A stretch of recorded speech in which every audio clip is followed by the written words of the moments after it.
Alors, avant de commencer, je voudrais bien vous faire une petite anecdote personnelle. Ma relation avec l'imprimerie a commencé quand j'avais 3 ans.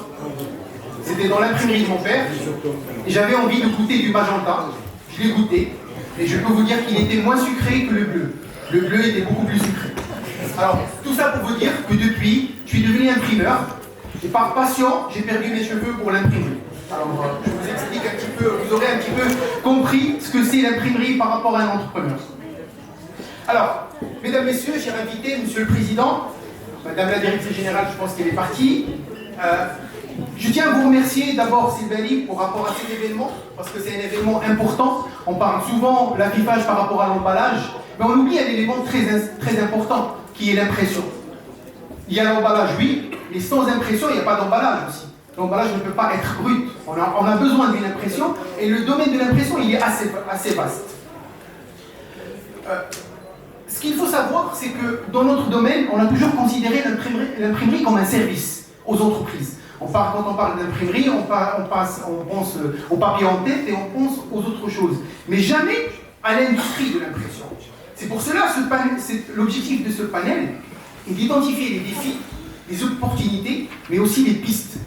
Comment on peut aider les industries nationales à se développer et à aller de l'avant en tant qu'imprimeur, en plus en tant que fabricant d'emballage. Sa Majesté, le roi Mohamed VI, que Dieu le glorifie, a expliqué que nous avons besoin d'une industrie forte. Une industrie forte implique une intégration verticale. M. Zeydi, tout à l'heure, on en a parlé. On ne pense plus à un produit fini. Il faut qu'on pense en amont et en aval de ce produit. Son investissement au niveau de la matière première et son investissement au niveau vente. C'est pour cela j'aurai à mes côtés un panel assez riche. Ce sont des personnalités éminentes, des donneurs d'ordre, mais aussi des experts de l'imprimerie. Et je commencerai avec M. Ali Okacha, président de la Fédération des pêches maritimes et acteur clé de la valorisation et de l'exportation des produits de la mer. M. Okacha. M. Hamid Fleu, directeur général de la Fédération nationale de l'agroalimentaire. M. Habib Toukali, vice-président de l'affichage et directeur général de SMF Laser.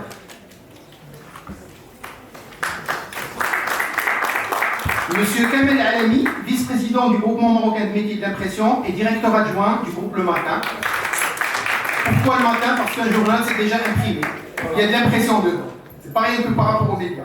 Et M. Ali Chiche Alami, président de IMA Holding, regroupant les sociétés DICAPA, TEPAP et HG.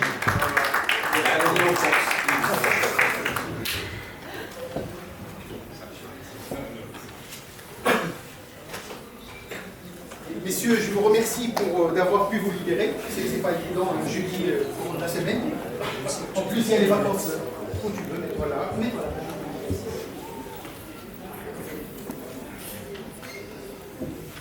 Alors, ma première question va aller à mon confrère Kamel Alami.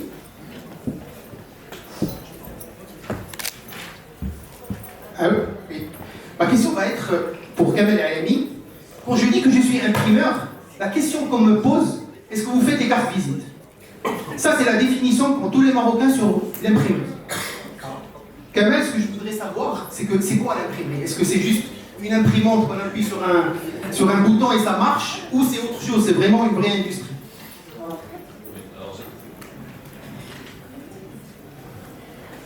Merci, c'est vrai. J'aimerais d'abord remercier l'affichage d'avoir organisé cet événement, ainsi que la CGEM, et saluer mesdames et messieurs les présents.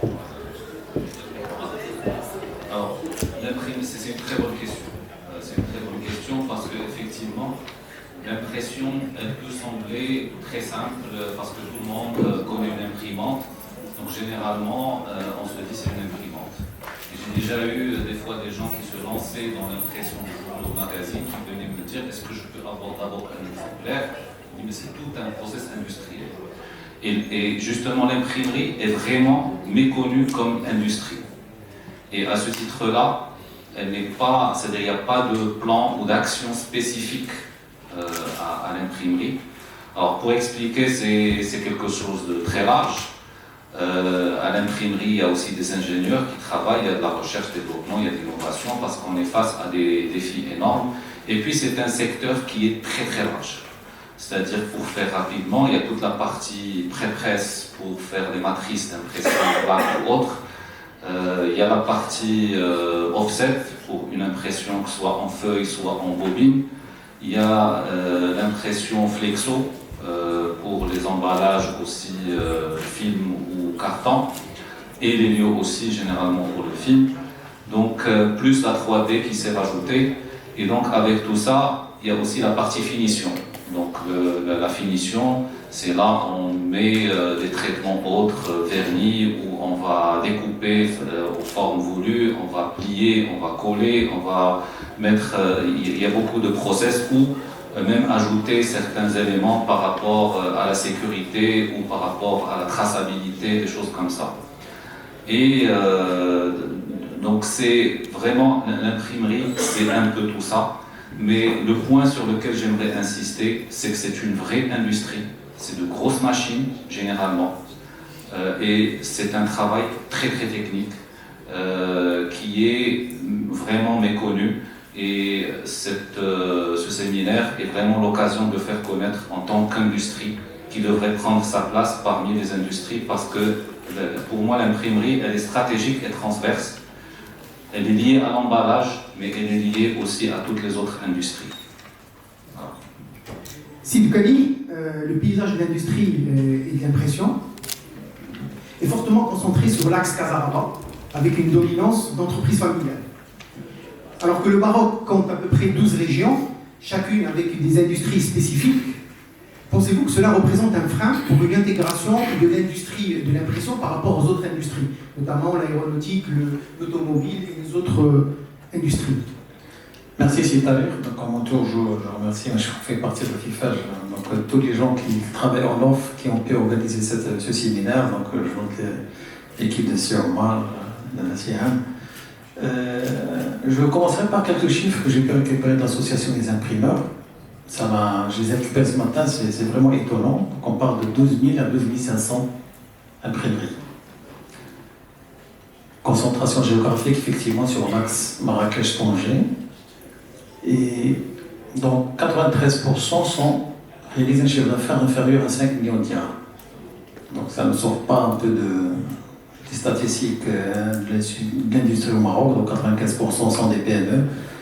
Donc inférieur à 5 millions de dirhams, ça veut dire que en général, c'est entre 1 à 5 à 10 personnes qui embauchent. Donc en total emploi, c'est vraiment, on parle de 100 000 à peu près. Je dirais cette configuration, elle est aussi, elle suit la règle aussi un peu de l'industrie marocaine, ça veut dire que ce sont des structures familiales. 90%, 95% des structures familiales. Et ces structures familiales, généralement, la décision souvent est centralisée. Donc, ce qui pousse à ce que la décision d'innovation, la décision de vraiment d'investissement, souvent, elles prennent du temps pour qu'elles soient mises en place. Donc, cette répartition géographique, elle suit aussi la répartition géographique de l'industrie en général au Maroc. Donc, l'axe Marrakech-Tanger, c'est l'axe aujourd'hui qui représente 90% de notre économie. Donc, pour pouvoir décentraliser, je pense qu'il y a des créneaux et des incitations importantes. Et je pense que tout le monde attend, on a des gens dans le ministère de l'Industrie ici avec nous, c'est la nouvelle charte d'investissement pour les investissements inférieurs à 50 millions de dirhams, destinée pour cette catégorie de population, qui représente 95%. J'espère qu'elle sortira bientôt, parce que ça c'est un des éléments clés qui vont stimuler les investissements au niveau de ces petites entreprises. Donc, cet élément-là est important. Aussi, je pense que ce serait intéressant, c'est de penser à créer des clusters imprimerie dans des zones industrielles dédiées. Donc ça, c'est quelque chose, c'est une réflexion aussi qui pourra faire en sorte que ces imprimeurs puissent développer et monter en gamme. Parce que ils sont un peu répartis partout, entre des imprimeries dans des garages, dans des coins un peu perdus, mais il y a des imprimeurs qui se sont organisés, il y a parmi nous des gens qui aujourd'hui, c'est vraiment de l'industrie bien organisée, bien structurée. D'accord, merci. C'est Ali Mchicha Alami. Quand on parle d'impression, on parle systématiquement de support. On ne peut pas parler d'impression sans parler des supports. Qu'ils soient carton, papier, plastique, verre ou autre, le support est important. À votre avis, quels sont les principaux défis auxquels notre industrie est confrontée par rapport au support? Merci, c'est à l'être. Tout d'abord, je remercie l'affichage d'avoir animé cette conférence ou ces débats. Je trouve qu'ils sont vraiment très importants pour notre secteur d'activité, que ce soit au niveau du papier ou du carton ou de l'emballage en général. Nous avons entendu le premier panel parler de l'emballage. L'emballage n'est pas spécifique à l'ondulé, il est aussi général. Si on parle d'emballage au niveau mondial, j'ai consulté un peu avant de venir, il représente 200 milliards de dollars de chiffre d'affaires au niveau mondial. Et la croissance, elle varie pratiquement entre 3,5% et 5% chaque année. Donc, d'ici 2030, je pense qu'on sera pratiquement à 30% d'augmentation. Donc, l'emballage est en pleine croissance. Et le Maroc suit. Alors, je reviens au défi. Dans l'emballage en dehors de l'ondulé, bien sûr, il y a des industries pour le recyclage. Mais nous sommes vraiment focalisés sur un support qui est un support orienté vers d'autres types d'emballage, tels que le pharmaceutique, tels que l'agroalimentaire, tels que l'emballage pour l'impression, pour l'industrie de l'imprimerie, proprement dite. Aussi pour des emballages craft. Donc, nous sommes là pour apporter un soutien important à toute imprimerie industrielle ou même petite industrie familiale, quelle qu'elle soit. Donc, notre apport est très important. Nous sommes aussi bien dans un apport de diversité de produits. Parce que le papier, si on prend un simple papier craft par exemple, le papier craft, il va d'un sac en papier, un simple petit sac, qui est pour la pharmacie, qu'un sac pour l'alimentaire, donc il a une spécificité, il faut qu'il soit alimentaire. Pour un emballage, par exemple du beurre, où le papier doit avoir quand même un contact alimentaire et paraffiné, et à d'autres papiers, et carton. Mais est-ce que le fait qu'on ne soit pas fabricant de la matière première, est-ce que c'est une problématique? Alors, il faut dire que la problématique se situe partout dans le monde. Il y a, même en Europe aujourd'hui, il se trouve dans des difficultés où le papier en lui-même, c'est spécifique.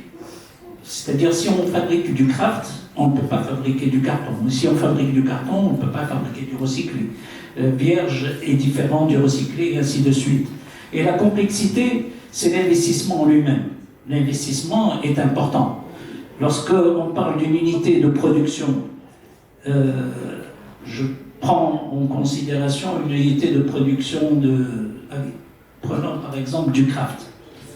Le craft, même si nous souhaitons qu'il soit à 30% ou à 40% de pâte vierge, qui répondent à certaines normes, on parlait tout à l'heure de normes, les normes sont importantes, de spécifications techniques, de respect et de pouvoir aussi l'exporter. Parce qu'on a parlé aussi de l'export, tout à l'heure le panel qui est passé a parlé, où nous avons entendu parler des différents présidents de fédérations. Tous les industriels voudraient exporter et il y a des normes à respecter. Alors pour l'investissement, il faut pas se leurrer. L'investissement est très lourd. L'investissement aussi bien en termes d'équipement, qui peut représenter un minimum de 100 millions d'euros, d'accord, pour une unité qui ferait 60 000 tonnes. Et 60 000 tonnes est insuffisante pour notre marché, parce que nous avons une consommation plutôt, la capacité est assez importante pour une consommation qui est très faible chez nous. Donc pour exporter, il y a beaucoup de paramètres à prendre en considération et les défis sont énormes. On reviendra à l'export après. Alors ma question est, si Hamid Fulloun, l'impression et l'emballage sont une composante essentielle dans le secteur alimentaire. On ne peut pas imaginer un jus sans un emballage, sans l'identification du produit. Quelle valeur ajoutée l'impression et l'emballage apportent à vos produits? Merci. Merci beaucoup pour la question. Tout d'abord, je tiens à remercier Séveri et la FIFA pour l'invitation, également pour l'organisation de cette rencontre, qui s'inscrit parfaitement dans le déploiement des conventions qu'on a signées en juin 2022. Également, je tiens à vous présenter les excuses de SLH, qui a eu une contrainte de dernière minute, une contrainte vraiment majeure, personnelle, qui l'a empêché d'être parmi nous. Donc, pour votre question, tout d'abord, si vous permettez de donner quelques chiffres par rapport à notre secteur. L'agroalimentaire, c'est un secteur qui est très utilisateur de l'emballage. Donc, représente un poids important, 10 milliards de dirhams, dont 3,2 milliards de dirhams de carton et de papier. Donc, ça représente, l'emballage représente plus de 57% des intrants utilisés dans l'industrie agroalimentaire locale. Alors, pour vous montrer un petit peu l'importance de l'emballage, dont vraiment c'est-à-dire vraiment la chaîne de compétitivité de notre industrie agroalimentaire. Également, comme vous le savez, il y a des emballages également spécifiques à l'agroalimentaire et des emballages non spécifiques. Malheureusement, pour le spécifique, il y a beaucoup d'importations. Plus de tiers de ce qu'on apporte, ça c'est également, il y a une marge de manœuvre pour un petit peu, comment dirais-je, domicilier une partie de cette industrie au niveau national. Et ça, c'est important pour nous. Bien évidemment, comme vous l'avez évoqué tout à l'heure, sans emballage, il n'y a pas d'industrie agroalimentaire. Ça, c'est évident. On ne peut pas, nous, vendre en vrac, c'est pas l'agriculture, c'est pas la pêche. On peut vendre en vrac, plus ou moins, d'accord. Mais nous, actuellement, vraiment, on assiste à une diversification et une montée en gamme, sincèrement, en termes d'emballage et en termes d'étiquetage, de design d'emballage, ça c'est important. Et d'ailleurs, l'emballage, c'est le premier contact, c'est la première chose pour le consommateur, c'est-à-dire, c'est un petit peu l'interface, hein, le premier. Mais est-ce que vous pensez que le client est devenu beaucoup plus exigeant, aussi bien du contenu que du contenant? C'est-à-dire qu'avant, il avait l'importance était dans le contenu, mais maintenant, même le contenant et l'emballage et l'étiquette, elle est importante, j'imagine. Évidemment.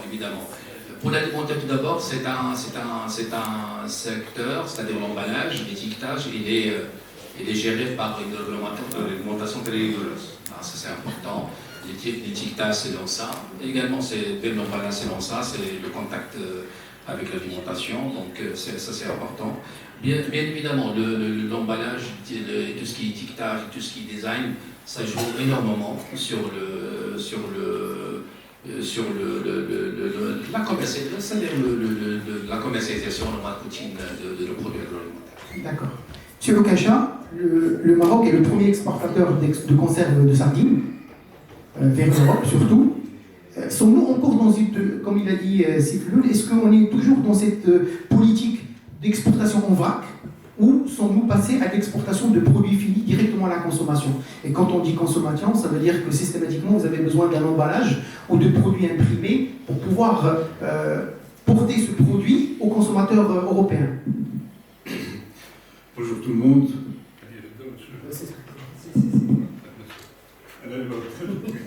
Bonjour tout le monde. Bonjour Monsieur le Président Dali. Merci pour cette invitation aujourd'hui et bonjour à l'audience. Très bien. D'abord, je suis très heureux d'être ici parmi vous aujourd'hui pour représenter la Fédération de pêche maritime, CGM, et surtout pour ce partenariat stratégique et cette souveraineté industrielle. Avant de répondre à votre question, je voudrais d'abord faire un peu le setting, comme le disent les anglo-saxons un peu. Très bien. Le secteur de la pêche au Maroc revêt un caractère extrêmement important. Mais ce secteur de la pêche, même s'il comprend à peu près 330 bateaux de pêche hauturière, industrielle, crevettière et poulpière, et 2200 bateaux de pêche côtière, et plus de 20 000 barques, plus 500 usines d'industrie de transformation, il est marié avec l'emballage. C'est un mariage. Il est marié avec l'emballage et contrairement à ce que les gens disaient ou ce que les gens pensent, parce que la conception de l'emballage varie considérablement en fonction de la perception même de l'intrant en lui-même, et qui fait l'emballage, ou bien de l'intrant dans le mode opératoire, le mode operandi des bateaux. Les gens ne pensent qu'au gasoil, au matériel de pêche, ceci ou cela. Non, l'emballage est, si vous voulez, l'avocat du produit. C'est l'ambassadeur et l'avocat du produit. That's in the packaging. C'est très, très, très important. Elle est la première des choses. La deuxième des choses, c'est que, pour revenir à votre question, etc., donc c'est une petite introduction, c'est que, effectivement, nous avons plusieurs formes d'exportation. Il y a les exportations des produits de la mer en vrac, comme il y a les exportations congelées dans les cartons, comme il y a les conserves, bien sûr. Le marketing stratégique est toujours là. Un bateau de pêche hauturière qui exporte du poulpe, par exemple, ou de la dorade, ou surtout de la sèche et des calamars, n'a pas les mêmes besoins que la sardine. Celui-là. Ceci dit, même au niveau de la sardine, il y a deux formes, deux axes stratégiques. Il y a des gens qui exportent, bien sûr, la sardine en vrac, c'est-à-dire congelée à moins 20, moins 25, etc., et dans un plastique, etc., et seulement, et parfois avec le carton, en général c'est en plastique. Et il y a bien sûr les industries de conserve qui, elles, sont au nombre de X plus N au Maroc et qui nous permettent d'avoir, bien sûr, une autorité internationale de par le produit, de par le packaging, bien sûr, et de par l'imprimerie sur toutes les packaging. Maintenant, parce que c'est un peu long, force est de constater que l'opérateur marocain, ou l'armateur, ou l'industrie, et surtout les industries de transformation, a, comment dire, l'arabie al-fusha, اجتهد. Il y a une ijtihad. Donc il y a une ijtihad économique qui a fait que les foires, la participation dans le foire international, notamment en Europe ou en Asie surtout, les States aussi, bien sûr, le Canada. Et on a vu que le produit nous a emballés. Le produit nous a emballés. On s'est retrouvé avec des cartons de bonne qualité, on s'est inspiré de ça, on a imposé ça à nos fournisseurs en tant qu'opérateurs. Et on s'est retrouvé avec une imprimerie qui est encore plus intéressante. Pourquoi? Parce que dans la boîte de sardines, il y a une sardine, ou un thon, etc., dans la boîte de thon, mais il y a la couleur, il y a la manière dont la publicité est faite. Ensuite, bien sûr, ensuite il y a l'emballage en carton, il y a c'est ce qu'on appelle des détails de taille. D'accord. C'est des détails de taille. Et je reviendrai à vous tout à l'heure pour d'autres... Alors, j'en profite parce que là, vous me donnez la perche pour une question à vous deux, messieurs. Il y a dans la salle des imprimeurs, des investisseurs. Et leur but, c'est de savoir quels sont les produits que vous ne trouvez pas au Maroc, qui peuvent demain aller investir pour vous les faire. Vous avez parlé de salons, peut-être il y a des produits que vous avez vus dans des salons que vous ne trouvez pas des fabricants locaux et que vous importez. Moi, je sais qu'il y a des imprimeurs qui me posent toujours la question, on n'arrive pas à trouver du business. Vous dites que vous ne trouvez pas d'opérateur, ben c'est une occasion, comme il a dit Sylvain, de faire rencontrer les deux parties. Quels sont, donnez-nous un ou deux produits qui vous passent par la tête qui pourraient être intéressants pour votre secteur et que les autres imprimeurs pourraient utiliser comme prochain investissement. Je sais que je mets un petit peu la barre. Je vous prends tout.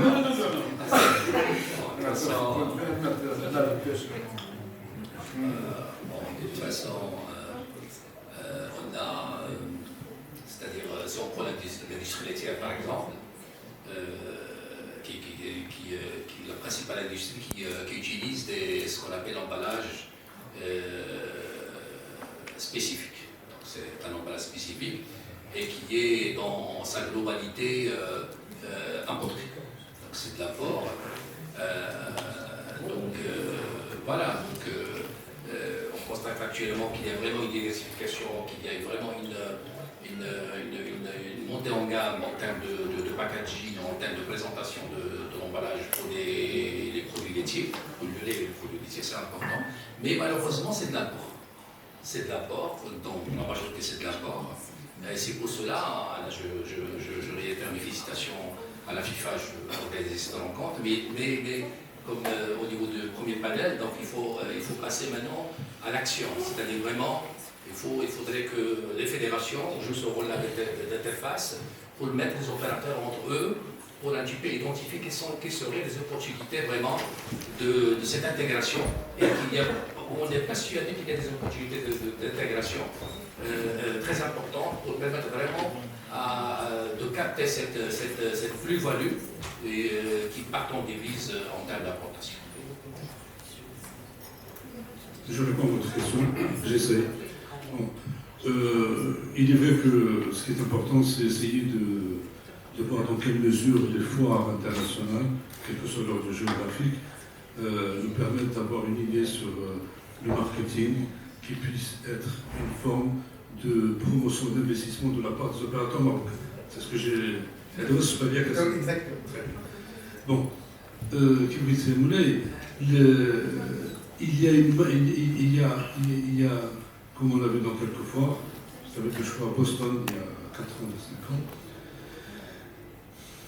il y a une manière de représenter, si vous voulez, le carton, par exemple pour la pêche industrielle poulpière.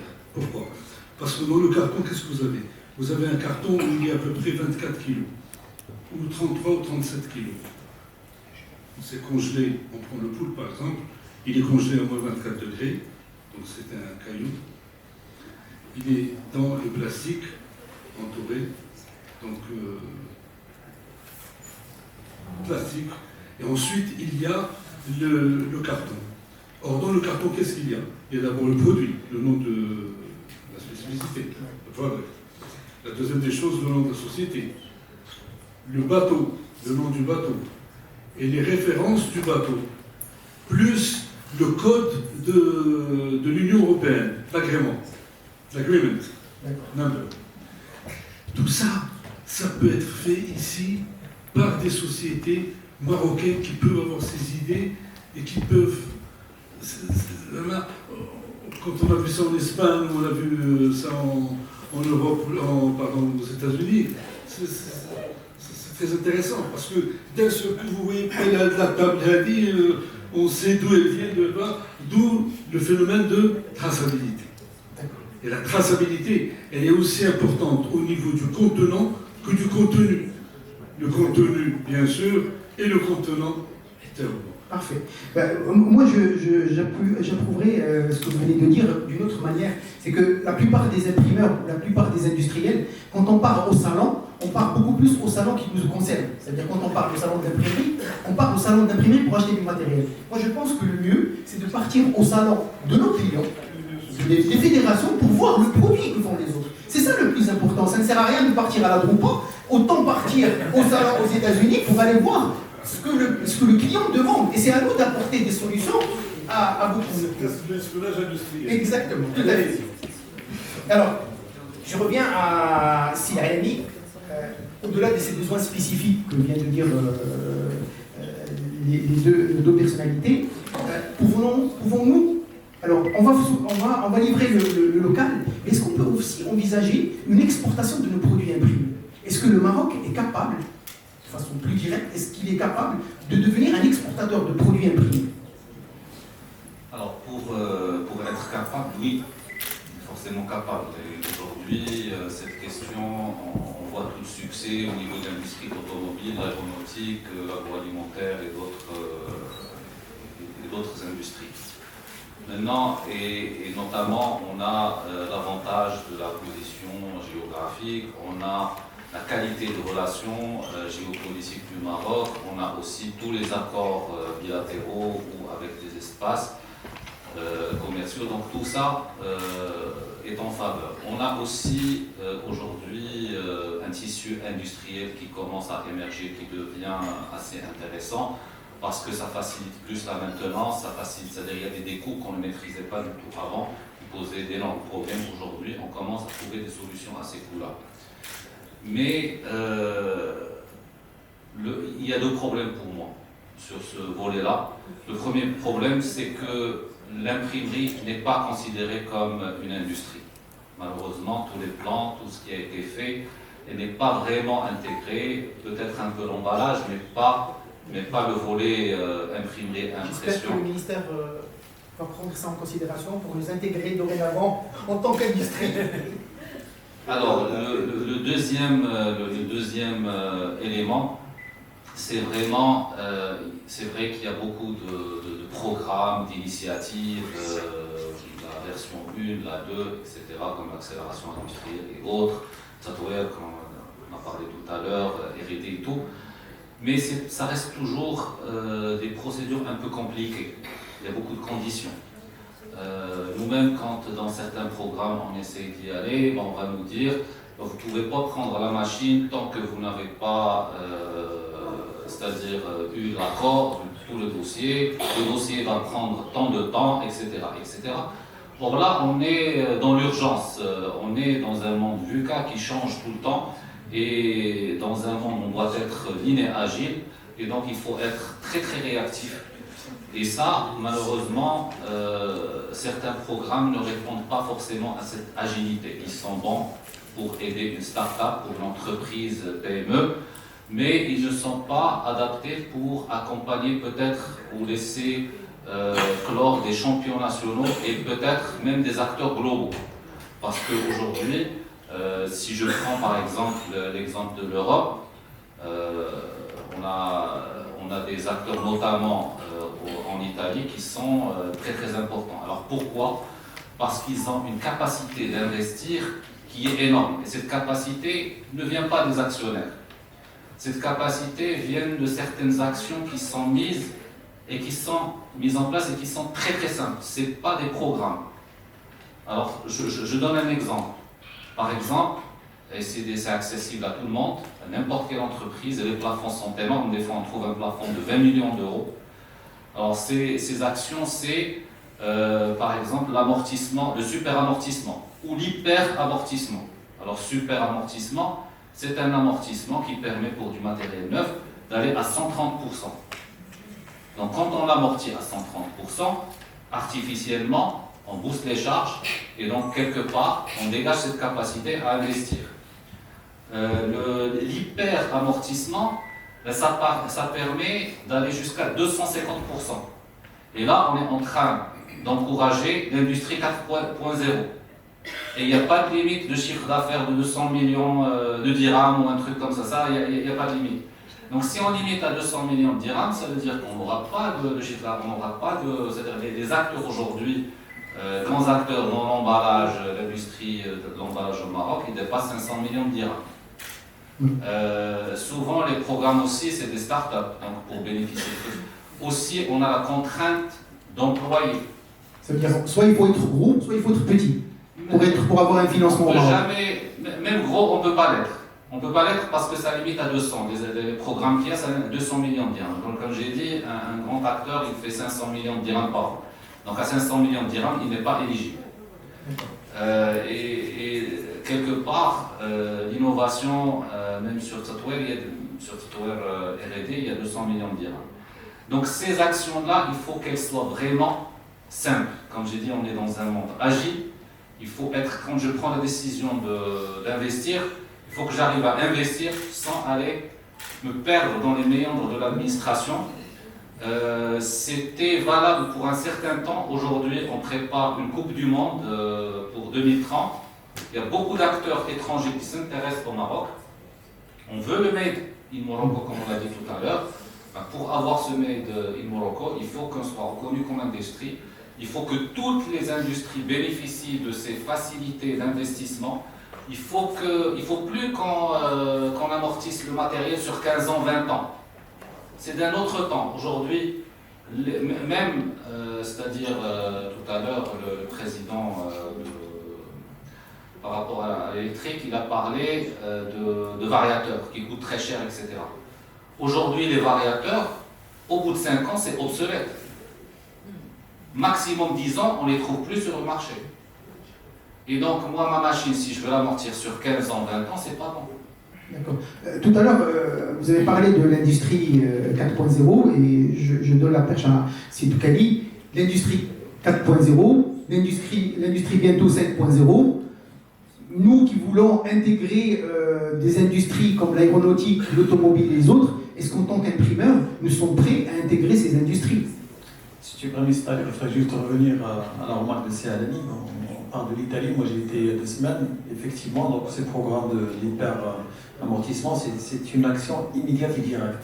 Problématique, si je fais le bench avec la charte d'investissement que nous avons aujourd'hui, elle vaut ce qu'elle vaut, c'est que vous devez préparer un dossier, vous devez attendre qu'une commission qui puisse passer, vous devez investir, attendre un remboursement sur proposition de dossier après 2 ou 3 ans.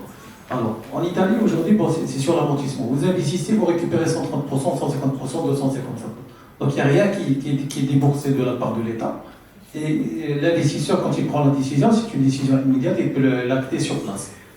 Donc, ça, c'est quelque chose, c'est vraiment quelque chose, à mon avis, pour les petites entreprises telles que les imprimeurs ou nous, c'est quelque chose qui est très pratique. Donc, je reviens à l'industrie 5.0 ou 4.0. Bon, je pense qu'il y a des préalables. En termes, comme j'ai cité tout au début, donc 93% à peu près des imprimeurs font un chiffre d'affaires inférieur à 5 millions de dirhams. Donc, ce que ça veut dire que c'est une taille qui est relativement petite. Donc, une gouvernance centrée. Donc, à mon avis, il y a des prérequis. Bon, d'abord, il faudra réfléchir au mode de gouvernance, parce que ça, c'est quelque chose qui est très important de s'ouvrir aussi sur de nouvelles pratiques. La digitalisation, dans un premier temps, parce qu'aujourd'hui, le processus est toujours centré sur une personne qui fait et le commercial, et le financier, et le technique, et le recouvrement, et il fait tout. Donc ça, c'est une limite au développement. Donc il est tellement pris sur le quotidien qu'il ne peut pas réfléchir aux stratégiques. Et troisième élément, à mon avis, qui serait un point important, c'est un peu l'automatisation, c'est un peu l'investissement dans tout ce qui est automatisé. Donc, partir sur 4.0, sur 5.0, ça veut dire qu'on a déjà 4.0. Donc, j'ai une ligne qui est complètement automatique. Donc, passer au 5.0, j'intègre l'Internet of Things, IoT, et l'intelligence artificielle. Donc, intégrer ces 2 paramètres, ça veut dire que les prérequis sont déjà exigeants changement. Aujourd'hui, par exemple, si je prends l'industrie aéronautique, il y a énormément de potentiel pour les imprimeurs. Donc, entre autres, parce qu'aujourd'hui, l'industrie aéronautique au Maroc, bon, elle se développe chaque année. Moi, je passe sous le contrôle du ministère de l'Industrie, à 2 chiffres. À fin août, les chiffres, c'était plus 21%, taux d'évolution. Donc, tellement il y a des pièces qui sont complexes, qui nécessitent des imprimantes, par exemple 3D, donc qui peuvent être c'est un investissement qui ne coûte pas très cher aujourd'hui. Bon, il y a tellement de solutions qui peuvent être facilement mises en place. Et il y a un secteur qui drive. Donc ça, c'est une manière de se développer avec ce secteur. Ok, alors je vais passer à Simchiche Alami. Votre groupe est un study case parce que vous êtes passé d'un développement à un développement vertical. Vous étiez d'abord fournisseur de matières premières.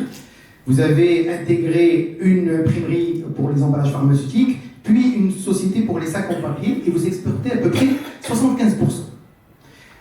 Quel conseil vous pouvez donner aux imprimeurs présents parmi nous s'ils veulent partir à l'export? Et si vous voulez, pour vous poser une question à la marocaine, wesh l'export fait chiffleuse.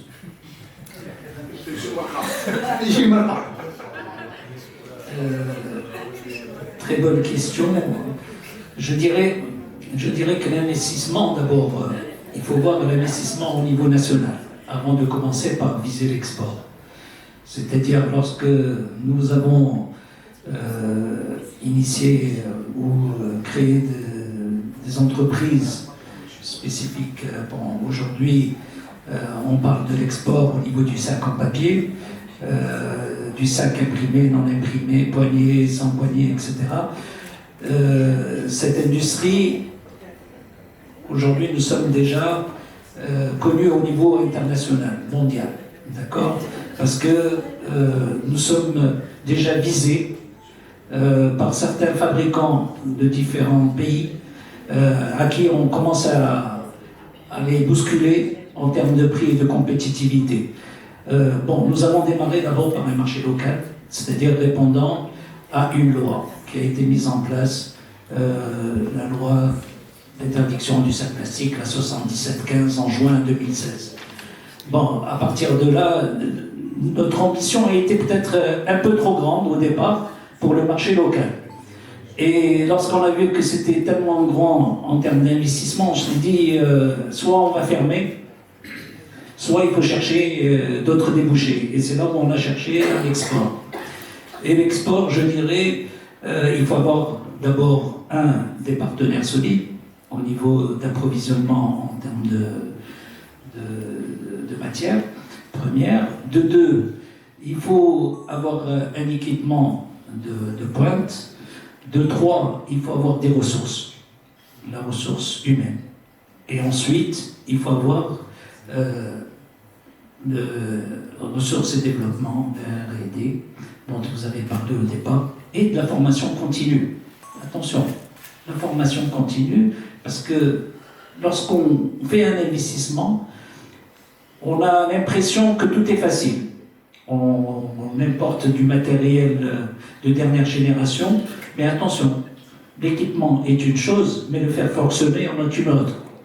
Et donc c'est là où les centres de formation dont il parlait, tout à l'heure, notre président de la FIFAGE, Sylvain, c'est important d'avoir un centre dans notre secteur d'activité et spécifique à nos activités.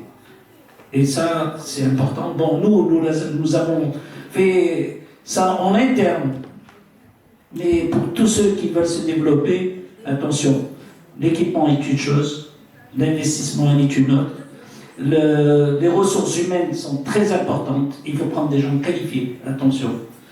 Et aussi, il faut faire attention d'une autre part, c'est qu'il y a des normes et des exigences qu'il faut respecter.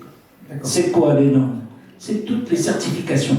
Attention, aujourd'hui, nous devons être certifiés ISO, nous devons être certifiés, par exemple, dans l'alimentarité BRC ou FSC 20 000, 22 000, et il y a certaines exigences qu'il ne faut pas oublier, et aussi avoir des coûts qui nous permettraient d'être compétitifs. Et ces coûts compétitifs, on en revient justement à une industrie 4.0, c'est être aussi connecté.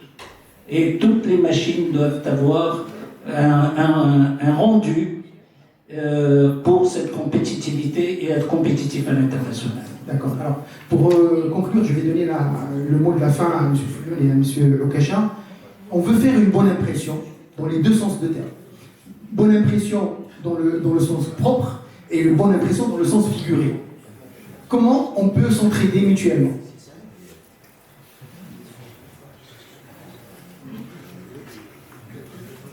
Vous avez, pour vos produits, vous l'avez dit tout à l'heure, l'emballage représente une partie importante.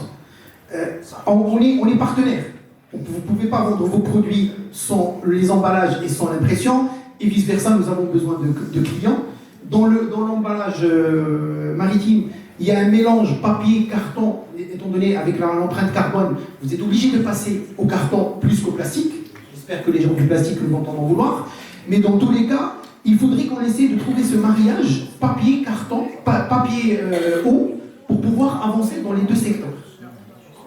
Et je vous laisse le mot de la fin, vous le visez comme vous voulez. 3 minutes. 1 minute chacun. Rapidement. De toute façon, le développement du sourcing local, c'est une option, c'est une décision qui a été prise par notre ministère de l'Industrie et du Commerce. Ça, il n'y a pas d'équivoque par rapport à ça. Mais c'est-à-dire vraiment booster ce sourcing local, il faudrait des préalables. Et du côté, c'est-à-dire vraiment de l'acteur, c'est-à-dire de l'industriel, et également quand je parle d'industriel, c'est-à-dire l'agroalimentaire et l'imprimerie, l'emballage, et également du côté de l'État. Ça, c'est important. Pour moi, parce que je pense même l'industrie d'emballage, je ne vais pas vraiment me hasarder d'aller sur ce terrain parce que je ne maîtrise pas. Mais c'est le marché marocain, c'est un petit marché. Pour s'exporter, donc il faut être compétitif. pense pas qu'on l'ait actuellement, au vu de plusieurs facteurs, surtout la matière première qui est importée. Donc il faudrait que l'État, je pense, vraiment prévoit des palliatifs et vraiment de l'appui à cette intégration horizontale, voire même verticale, parce qu'on a des cas d'entreprises agroalimentaires qui ont opté pour exactement pour l'intégration verticale, mais ce n'est pas donné, c'est pas à la portée de la quasi-totalité de notre tissu agro-industriel. C'est pour cela, je pense que l'État devrait, sur le plan sur le soutien, sur le plan fiscalité, sur le plan pas mal de mesures, pour vraiment inciter les opérateurs de cet écosystème-là de s'intégrer et de capter cette plus-value qui partent en devise à l'étranger. Merci. Oui, moi je ne vais pas être très très long. Je vais dire que si vous voulez,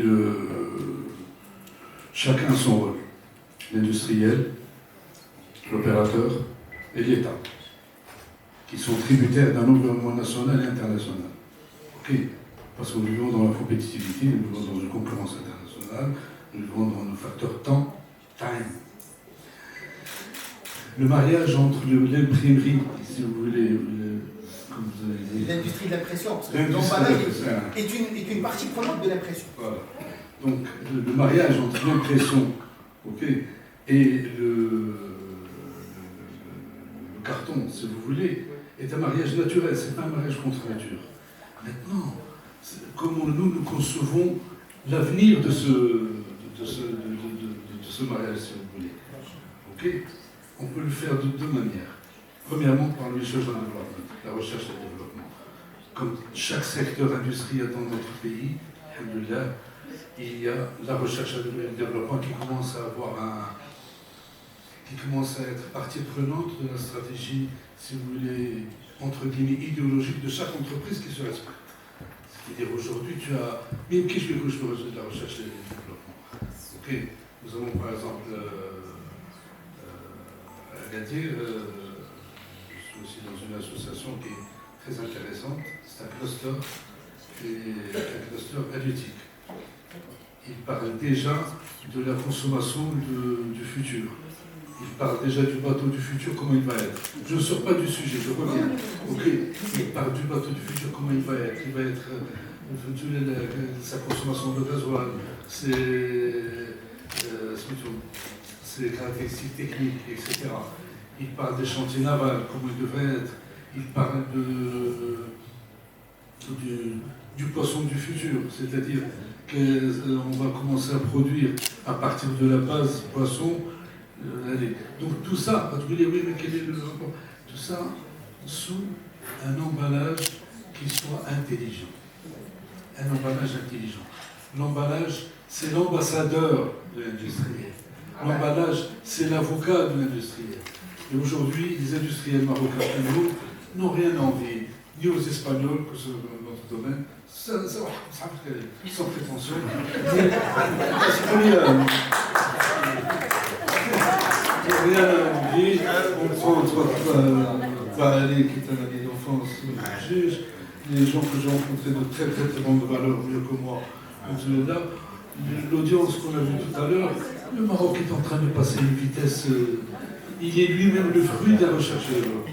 Merci beaucoup. On va prendre deux questions. Je sais que Sylvain est en train de voir sa montre depuis tout à l'heure. Deux questions, si on a. Sinon, on passe.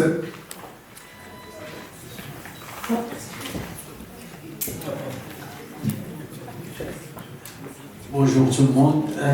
Vous avez parlé pour le secteur de l'imprimerie comme développement, comme développer votre secteur, tout ça. Mais vous savez qu'il y a un petit problème, c'est la génération des déchets de vos imprimeries. Voilà. Donc, d'abord, excusez-moi de vous présenter, Saïd Lalba, président de l'association des récupérateurs de papier et carton. Bon, j'ai dit pour le papier, parce que le carton, on n'a pas de problème. Mais le papier, on a un problème. Vous savez, plus que la moitié de vos déchets, elle part à la décharge. On a les capacités de récupérer, mais on n'a pas la commercialisation. Bon, il y a des efforts du ministère de l'Industrie pour exporter un petit peu, parce que depuis l'arrêt de la machine de la CPCP, qui fabrique le papier, on a un problème. Ça fait 5 ou 6 ans. Mais toujours on a ce problème. Donc, vos papiers, vos déchets papier nous posent un problème. D'accord. Il faut plus qu'on fasse du papier. Donc, je m'adresse au président de la FIFAG et au ministère de l'Industrie pour résoudre ce problème, mais de le résoudre vraiment, parce qu'on souffre. Merci. Messieurs, je vous remercie pour votre engagement et pour votre présence. Merci à la présence et